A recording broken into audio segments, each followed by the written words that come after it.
Hello and welcome everyone. I'm Genta Hajri. I'm Digital Innovation Delivery Lead at LOTI. I'm very excited today to be joined by Redbridge Council project team and their delivery partner DXW, who will share more details about the work they've been doing in the Adult Social Care Front Door project. This is a project that's funded by the Department for Levelling Up Housing and Communities, but this is very much aligned with LOTI's ambitions and our program in adult social care. So very, very pleased to hear more about the progress they've made on this front.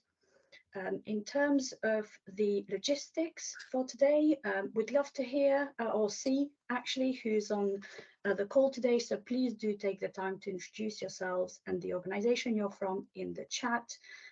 In terms of format for the session, so we will hear from the project team first, and then there will be an opportunity for you to provide your feedback and ask questions at the end.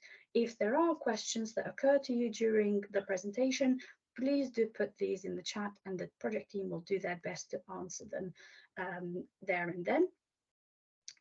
If there are no other questions, I will hand over to Corinne from Redbridge.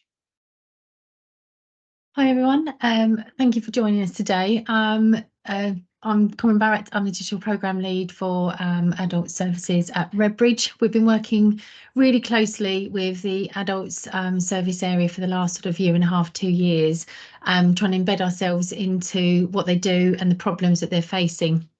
And this is how this project came about, which is around the different types of channels into the front door and the problems and how they access them. So this sort of started us on a journey with lots of preparation and support from our own staff and staff also with our partners, which has obviously got us to the point of this discovery, which we started earlier this month.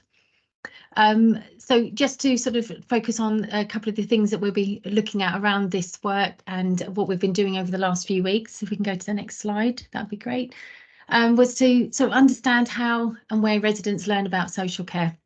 And this is obviously a common sort of problem, but obviously there's different types of areas and channels into adult social care with each council, some doing it better than others.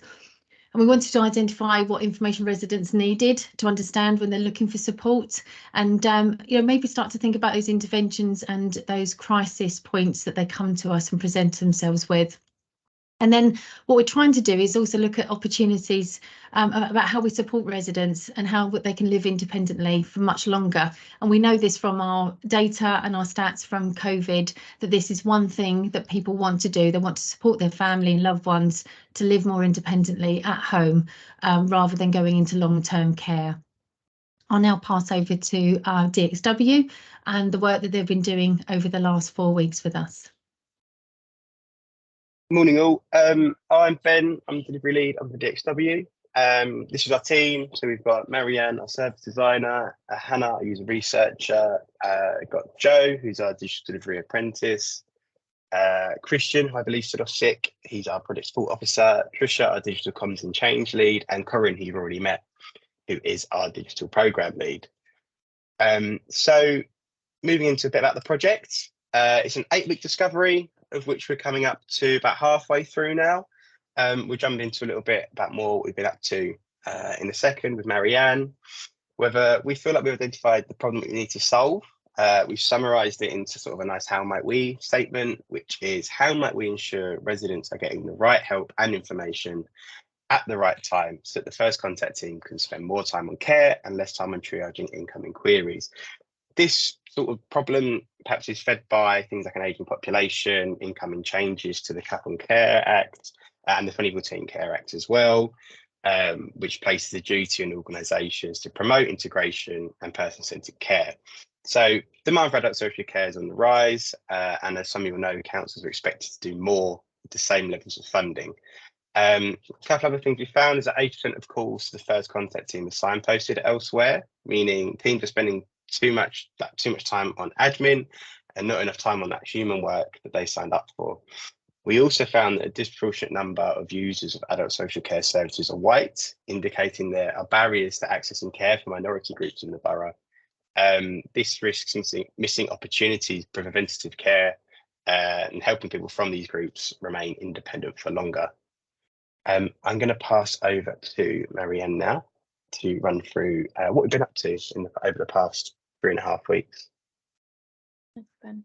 Hi everyone, my name is Marianne Briley. I'm the service designer on the project. So I'm going to talk us through what we've been up to over the last 3 weeks. And if you go on to the next slide.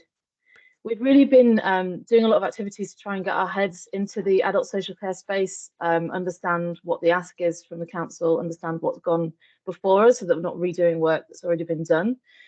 So it's been a mixture of different inception activities, like having a kickoff with the team and reading that background documentation and process maps. But also we've been doing some primary research as well, and Hannah and Joe are going to go into some details about what we've learned after this section. So some of the activities we've been doing, we spent a bit of time shadowing the first contact team to see how they receive and triage incoming referrals. We spent some time interviewing key stakeholders to learn about their hopes for the work, but also to hear about their different hypotheses for the things that we might need to address or issues that they thought there were in the service as well.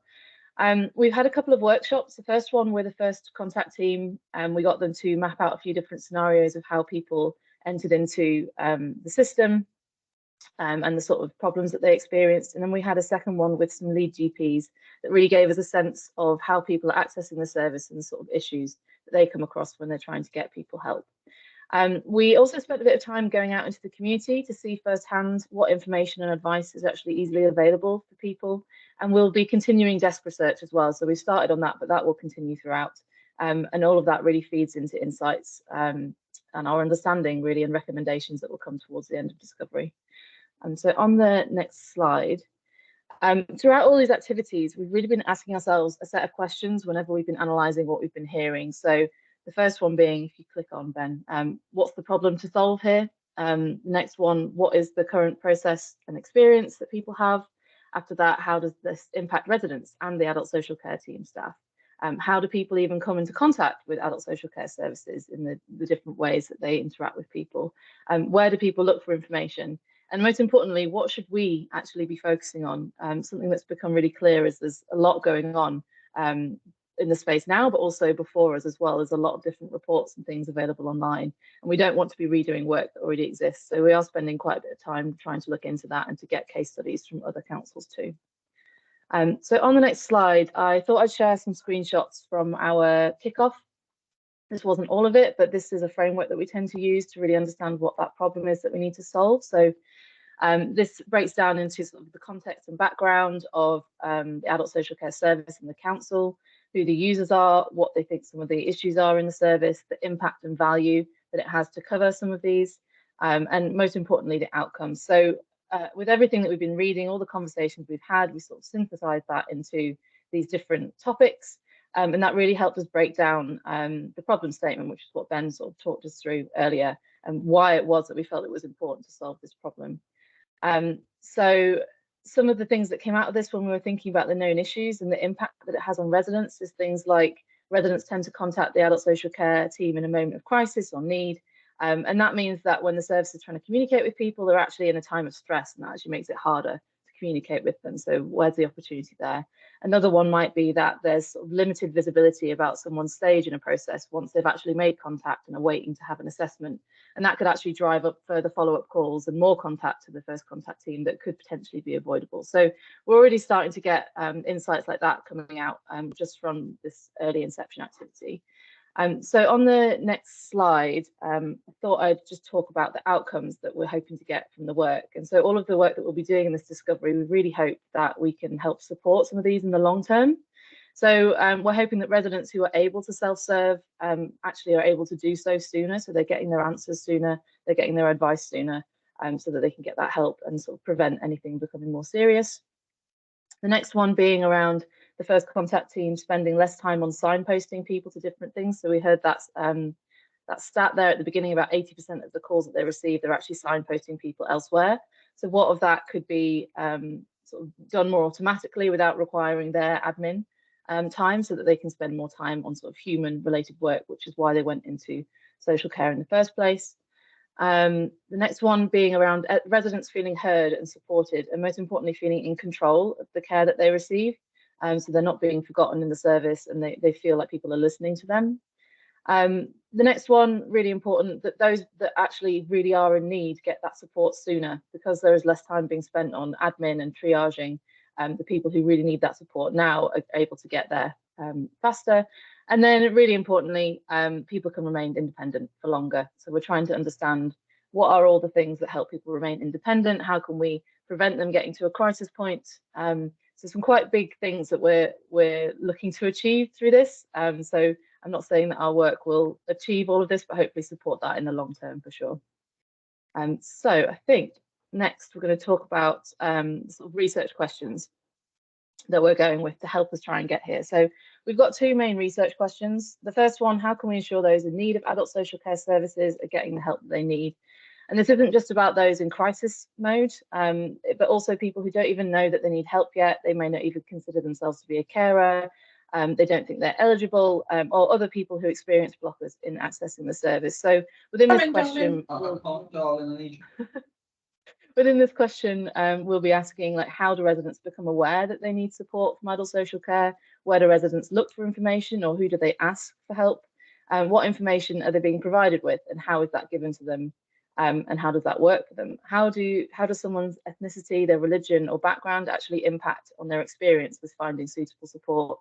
How does someone's additional cognitive or physical needs affect their experience with finding suitable support? And we also want to look a little bit into the demographics of the users of adult social care in Redbridge. And we want to look a bit at the trends of where this is going for the next 10 to 15 years, because we think that actually by looking forward to where this demand is going to shift would be quite beneficial when we're thinking about catalysts for innovation and thinking about how we might change the service in the future.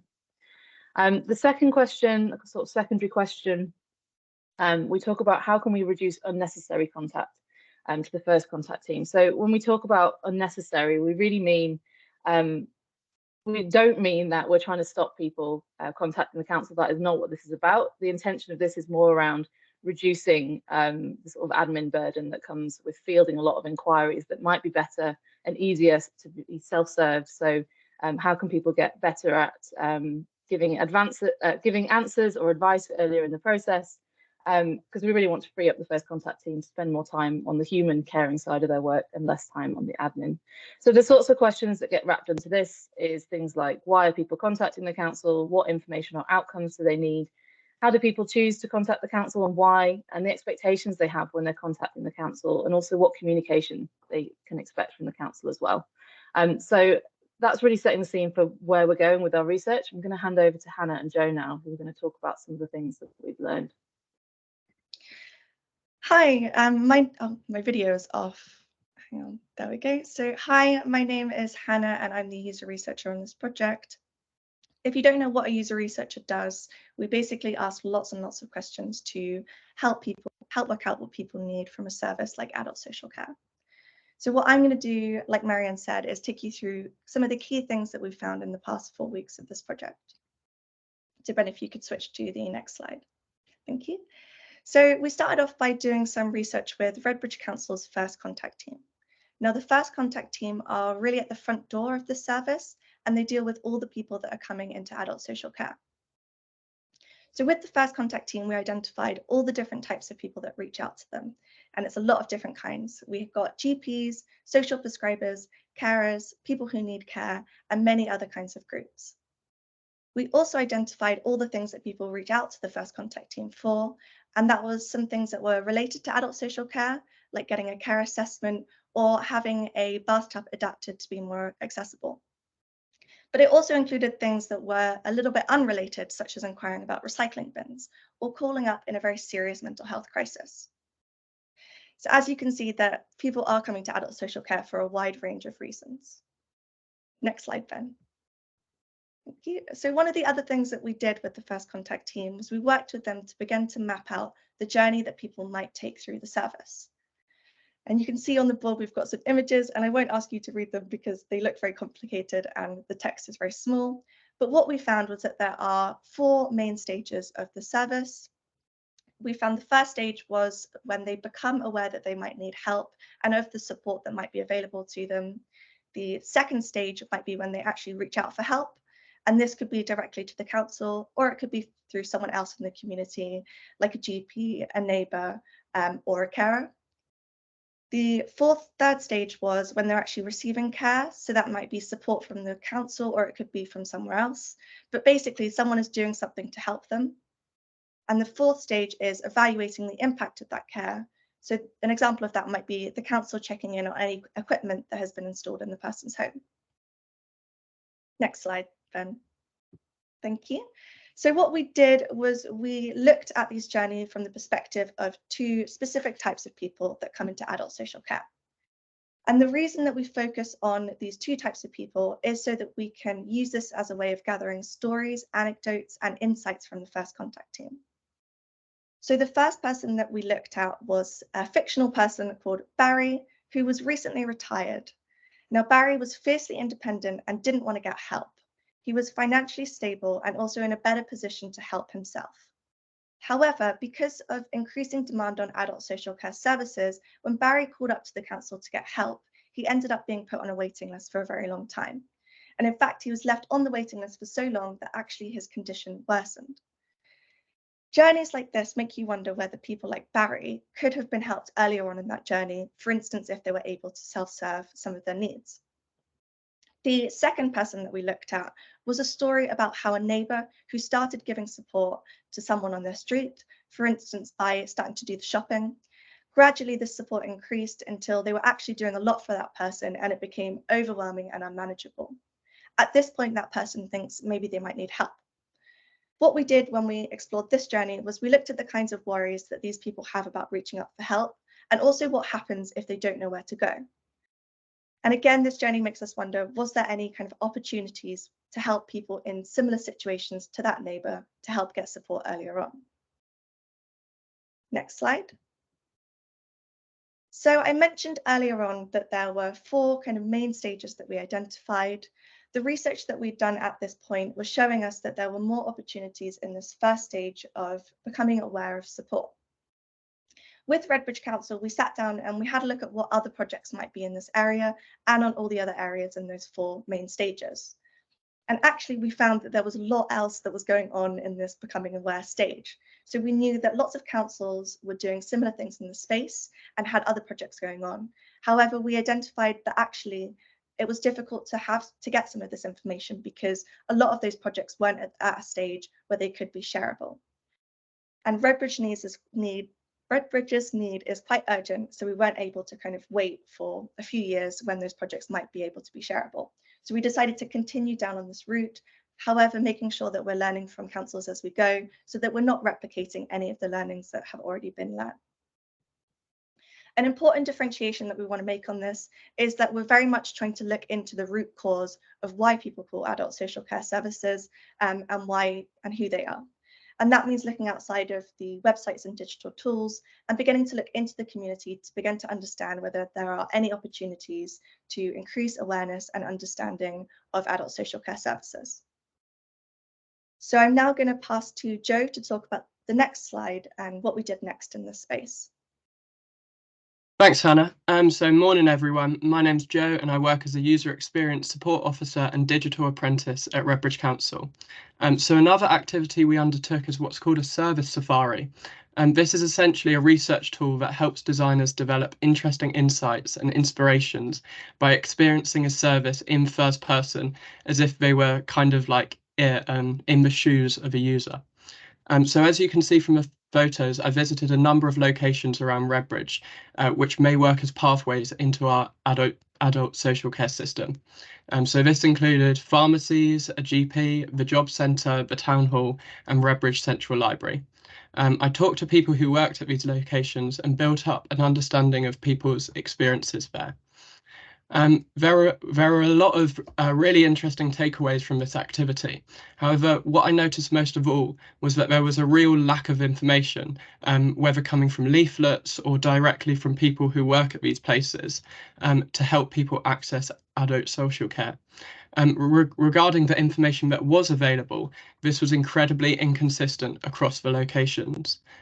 I would like to say that everyone I talked to was really helpful, and so it would be great to get them more on board in helping people access adult social care.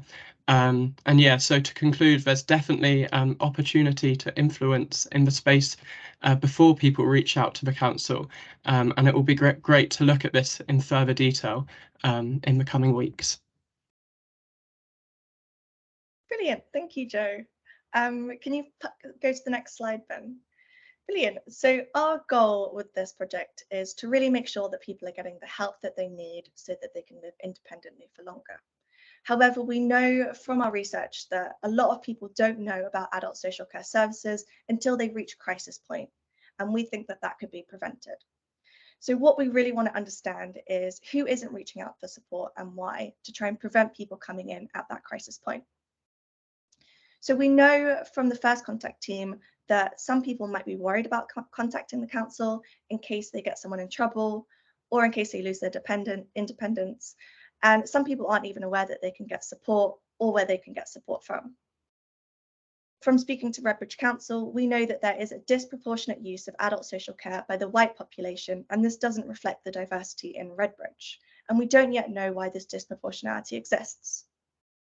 We spoke to GPs last week, and we found out more about how different cultural backgrounds can influence how people take on advice. For example, different attitudes towards weight and diabetes.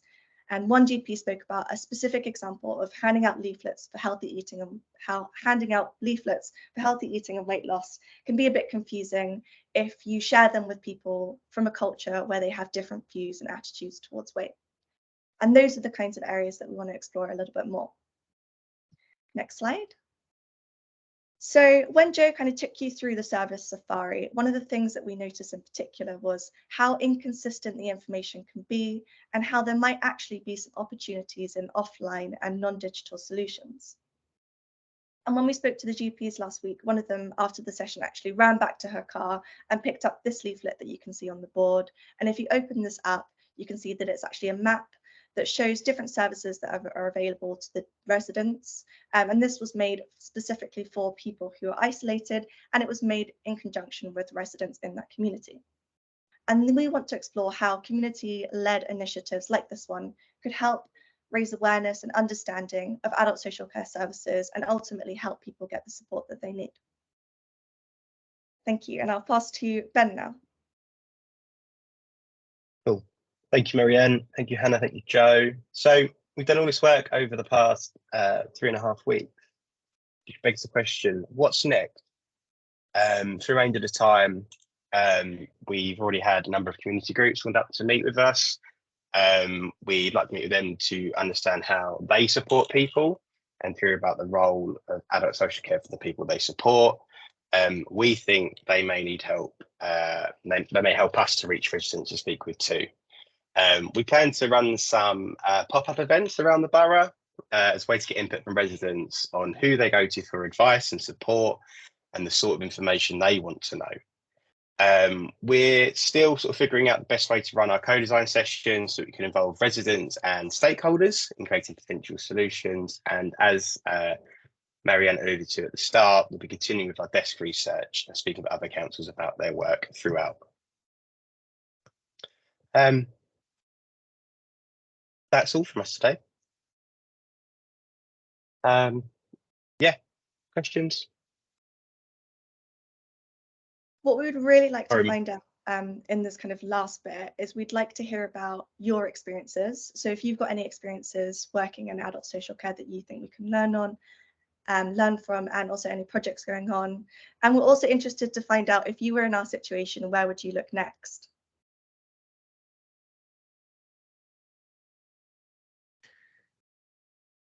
And if you'd like to share, I can see some hands coming up. So Nita, I can see you've got a question. Hiya, great presentation, thank you. Great work so far.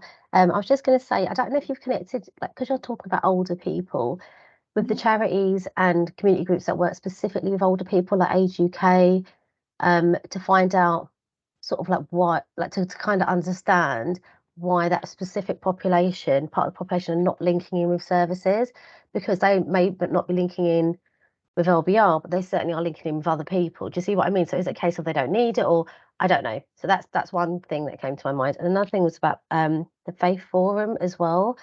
I just think there might be some connection there in terms of reaching out to older people, because there are a lot of older people in faith groups, and that could be a way of connecting in. Just two thoughts there. Yeah, can I ask, Anita, is that Faith Forum, is that a specific group? Sorry? Are you talking about sort of like community faith organisations like churches and groups? So Faith Forum, every borough has a Faith Forum, and Redbridge Faith Forum is in-house, so they'll be connected to a number of faith groups, which could then help you sort of spread the word if you wanted to do a co-design sort of with older people. I'm thinking specifically about the cohort of people that you couldn't connect with, because I think it's important to try and get those hard to reach voices to find out what is going on for them, and then that helps you tailor to their needs, so we're being inclusive. So And obviously absolutely, Nita. I mean, we are working with all our different groups, and that's what will take us to our next stages. I think the pop-up sessions as well, it's about the people on the street, because obviously some of those groups are great and have vocal, they're very vocal and we can listen to them, but it's also about the people that maybe aren't part of those communities and maybe don't feel like they have a voice. So that's another reason for doing the pop-up. So that next piece of work would definitely be linking up with our sort of voluntary sector and also our our other community groups. So they've also helped Age UK and some of the other sort of voluntary sectors in Redbridge helped us get to the point of this bid and understand the problem that we needed to solve. So definitely. Yeah, thank you, Nita. That was a really good question.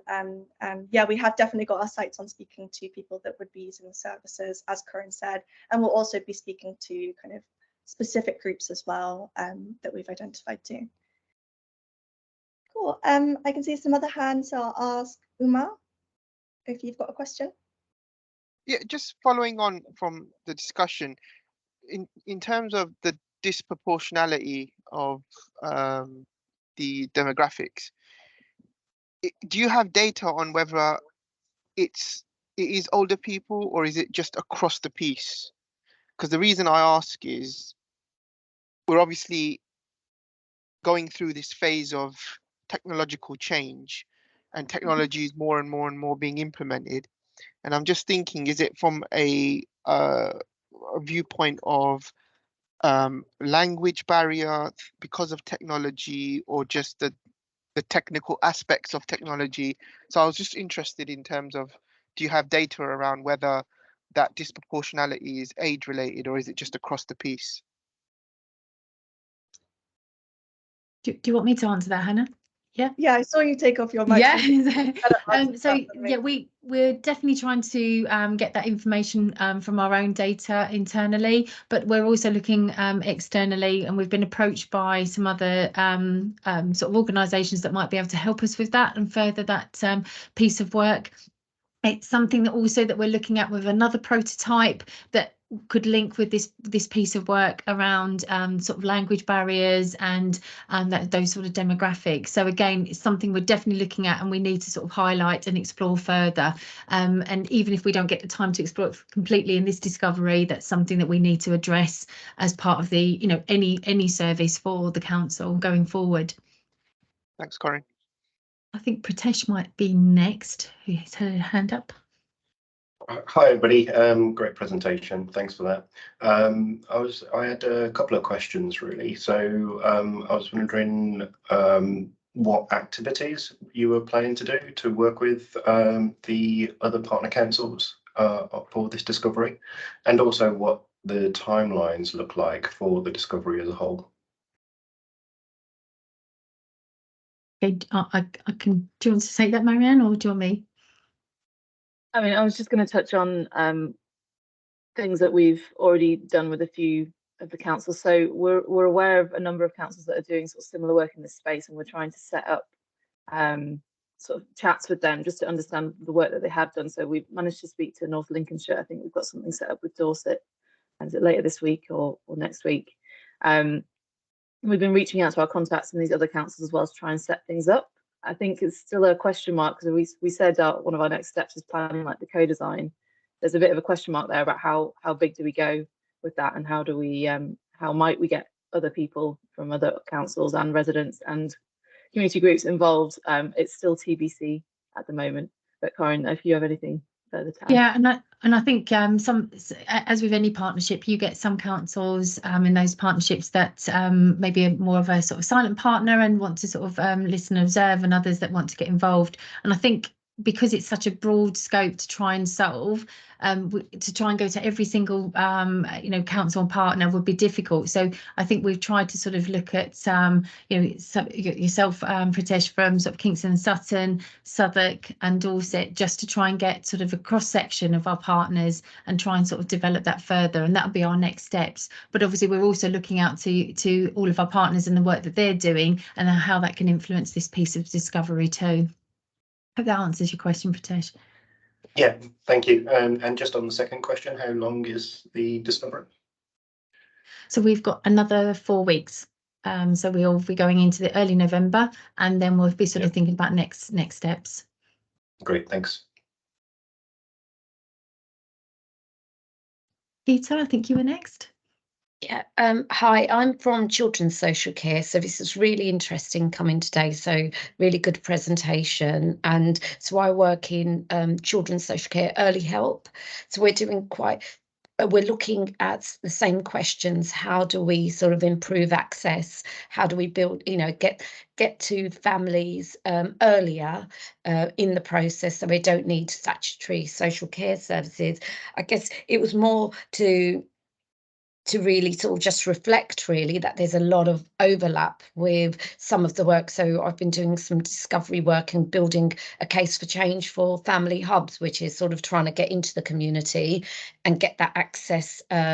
So we've done some learning. So unfortunately, Redbridge wasn't able to access central government funding for family hubs, but we did a lot of discovery stages, so building a case for change. And it's whether some of that, although we focused on outcomes for children, those children are living in families, and whether there would be any benefit in sharing some of that work with yourselves, because we looked at access. What are the barriers to access? How can we get better help at an earlier stage, and also build more relationships so that we can sort of access those groups earlier? And I guess the other thing was more of a similarity again, disproportionality.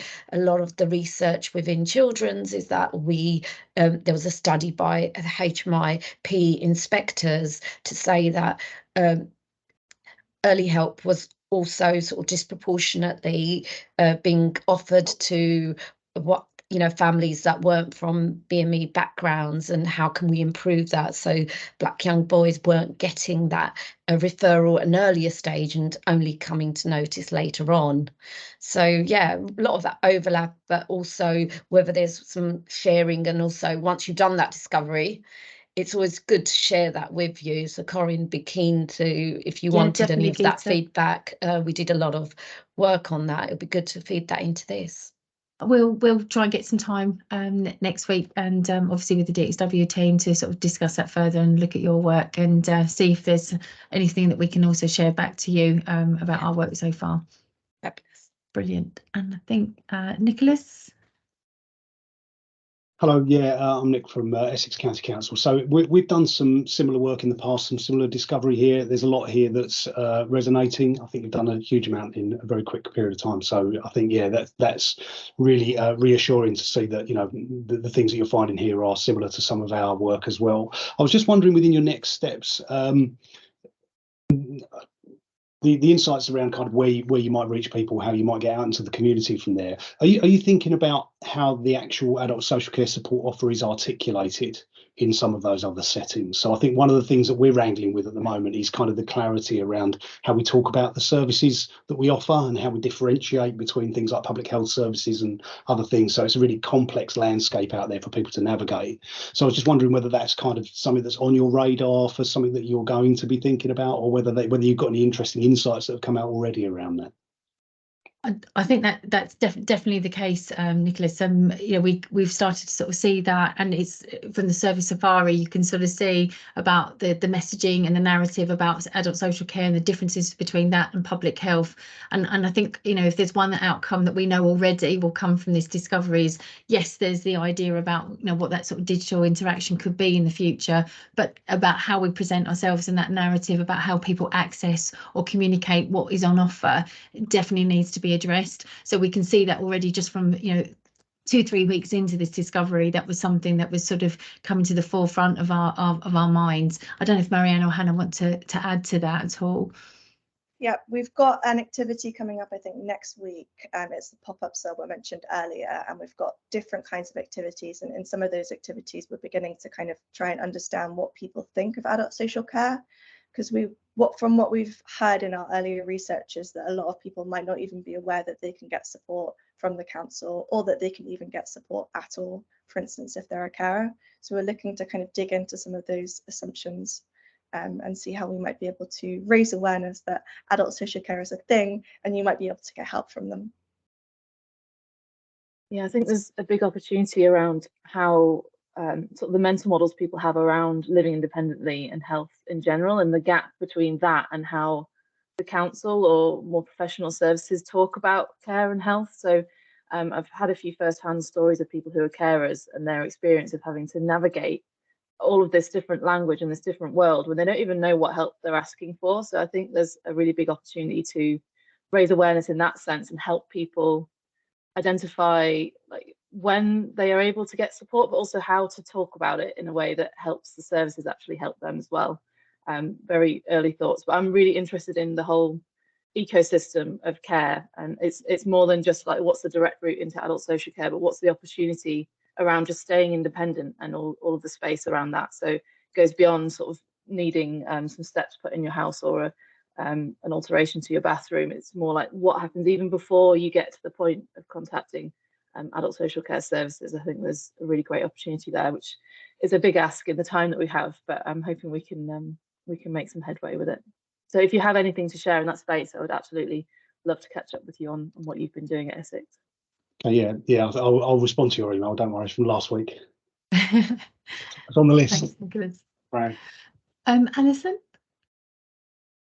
I was just really following on from what Nicholas was saying. You know, the question was how, you know, what are the barriers of older people accessing? And I think that there's 3 main fear factors with older people, in my experience of managing the council's older persons and vulnerable adult services.